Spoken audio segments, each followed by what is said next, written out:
So Nick Saban recently just won his 7th national title as the head football coach at the University of Alabama. He beat the Ohio State Buckeyes 52-24 in the national championship recently. And look, Ohio State was my preseason pick to win the national championship in 2021. I was clearly wrong, but it was pretty clear to me early on that Alabama was just a bad matchup for Ohio State. And look, you should not feel ashamed if you're the Ohio State Buckeyes today, because Alabama, they are an all-time great team, and their dynasty is still rolling. And the gap between Alabama and even the likes of Oklahoma, Clemson, and Ohio State, the gap is still somewhat wide, people. Nick Saban, he ain't slowing down, man. And listen, there should be no more debate about Nick Saban being the greatest college football head coach of all time. Forget just greatest college football head coach of all time. Nick Saban now enters the category for being one of the greatest head coaches, not just in college football history, but sports history, point blank, period. You definitely can make that argument, man. And look, I don't really care who the number 2 guy is as far as all-time college football head coaches. I just know Nick Saban's number 1, and the gap is wide. And look, when we look at what Nick Saban has accomplished at Alabama, it truly is something to behold. I want to take a look at the 14 years that Nick Saban has been head football coach at Alabama, and I want to compare it to the 14 years prior to which he got there, okay? So we'll compare Nick Saban's 14 years at Alabama compared to the 14 years before he got there. Nick Saban, since he's been at Alabama in 14 seasons, has won 7 national titles.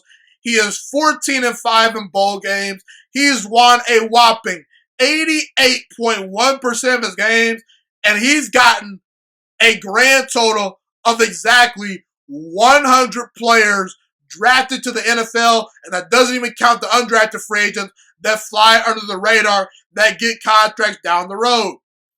The 14 years prior to Nick Saban getting to Alabama, Alabama has 0 national titles. They had a 5-4 bowl record.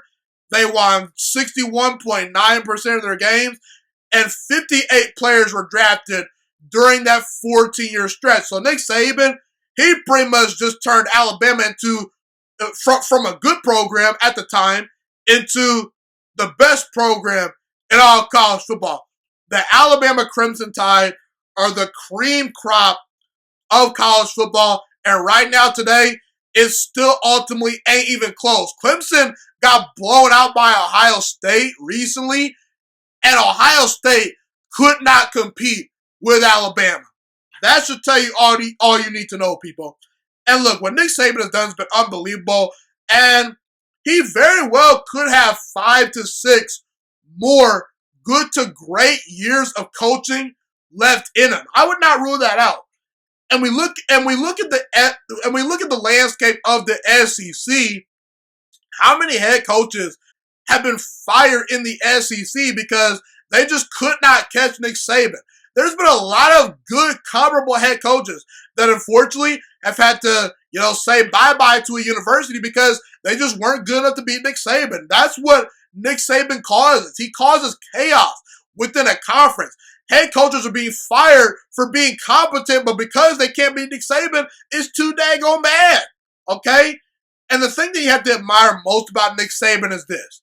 Nick Saban, for as much success that he has sustained at Alabama, he has not been unwilling and unafraid to make adjustments to the way in which Alabama goes about playing football. After 2015, Nick Saban pretty much realized, look, there are players like Deshaun Watson, Johnny Manziel, Cardale Jones, who had a big-time arm a couple of years ago, which Ohio State beat Alabama. You got guys like Watson, Johnny Manziel, that are out there giving me a bunch of problems, that are beating me. Look, I need to go out and recruit a guy like Tua Tagovailoa. I need to go out there and recruit a guy like Jalen Hurts, who are top-of-the-level quarterback prospects in their class. And I need to start spreading the ball out to my playmakers. I need to start getting Devontae Smith more involved. Let me get Henry Ruggs more involved. Let me get Jerry Jeudy more involved. Let me start designing a real pro-style offense and stop just running the football and playing defense, because running the football and playing defense no longer is going to guarantee you championships in college football. The sport is way too dynamic at the quarterback position. When you look at these powerhouse schools, you look at Clemson, Ohio State, Alabama now.